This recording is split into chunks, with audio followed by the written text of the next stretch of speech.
What's up, fam of Liberty, and also everyone else watching this video who isn't following our channel for some unknown reason. It's your new best friend, Big Sarge, or the artist formerly known as Admin Tim. I'm the founder of the Sons of Liberty, the social media organization that's been steadily enraging MAGA fuckface ass clown boot-licking cucks since 2015. If you saw us out in the streets at a protest for the first time and or you're new to our channel, I know what you might be thinking, so let me go ahead and get this out of the way. Fuck Russian stooge Donald Trump. Fuck neo-Nazi illegal immigrant Elon Mussolini. Fuck GOP politicians. Fuck limp dick Democrat politicians that aren't fighting back. And fuck the wealth hoarders that have their fucking boot on the neck of just about every American citizen.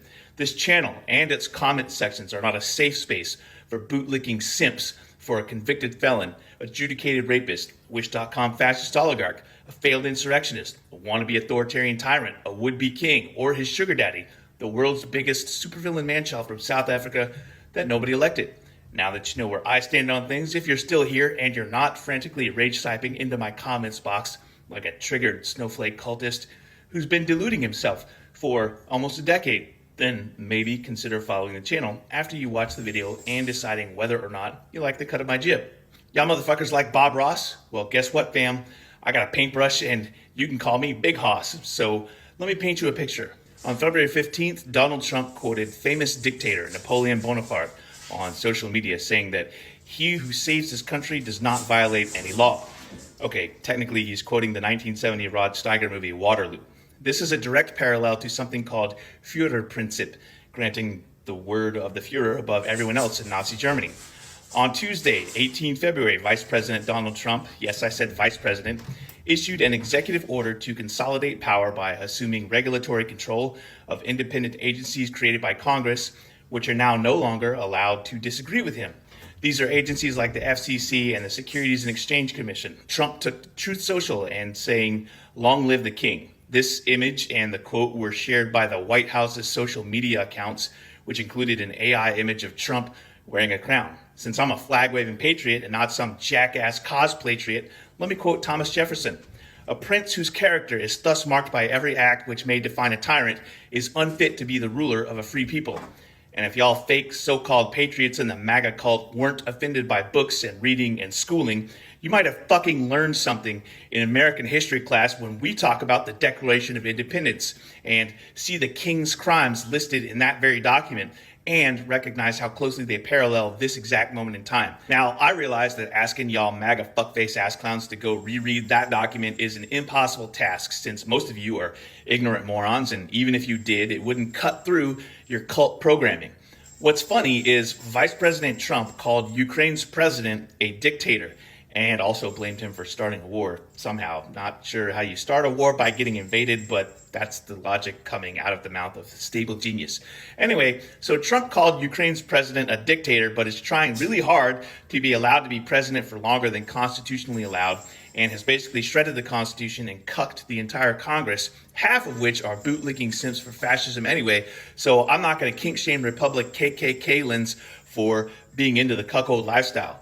Anyway, by the way, back in 1994, I raised my hand and swore an oath to defend the Constitution and my country and its citizens. My oath did not expire after being presented with a DD-214. Fellow veterans, I know a lot of you are conservative because you served and you like your guns and your Black Rifle coffee and flags and Spartan logos.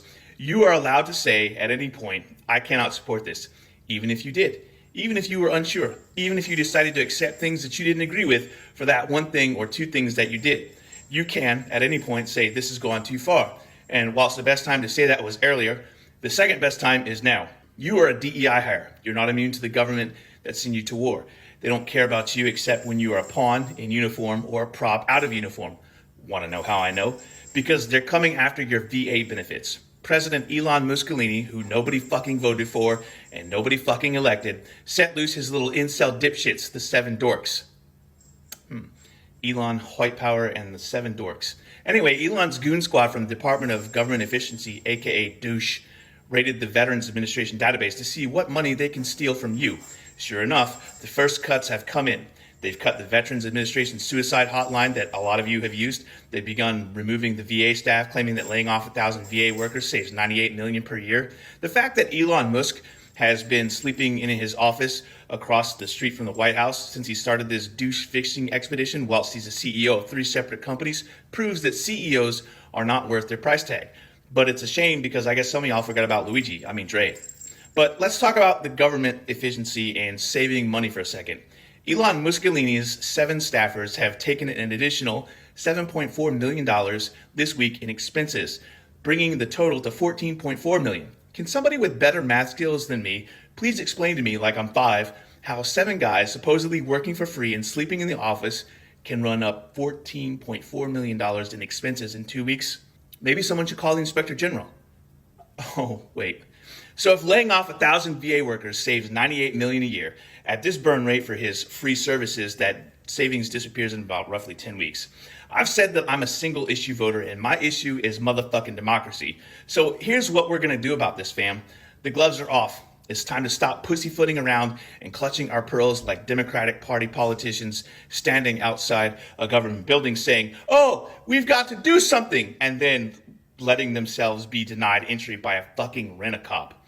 Fellow veterans, you are used to leading by example and leading from the front, at least if you were a decent leader, because that's the example that we all had. It's time for you to, once again, fight for your country. This is a call to action. Friday, March 14th, we march on Washington, D.C. Every veteran who is concerned about our benefits, our disability pay, everything that we were promised would be available to us after we completed our service to our country. Everything that was part of the bargain for being cared for after being bruised and battered, figuratively or literally, for putting our lives on the line to keep this country free. We aren't free anymore. A spray-painted clown who's been groomed as a Russian asset since the late 80s, John already had that conversation, and his sugar daddy, the world's richest supervillain sociopathic man-child, are tearing apart this country's government. And before y'all come at me with that, well, there's so much inefficiency. Yeah, that may be true, and I might agree with you, but there are also a lot of critical functions, and tens of millions of Americans are being affected by this right now. And let's not even try to contemplate what's going to happen after these fascist fuckfaces take your personal and financial information and give it away to the highest bidder. Friday, March 14th, we march on Washington, D.C. This is a veterans march, but it's not just for veterans. If you never served, I don't care. Welcome to the fight. You're now in the Phantom of Liberty because these motherfuckers declared you and me and everyone remotely like us the enemy within.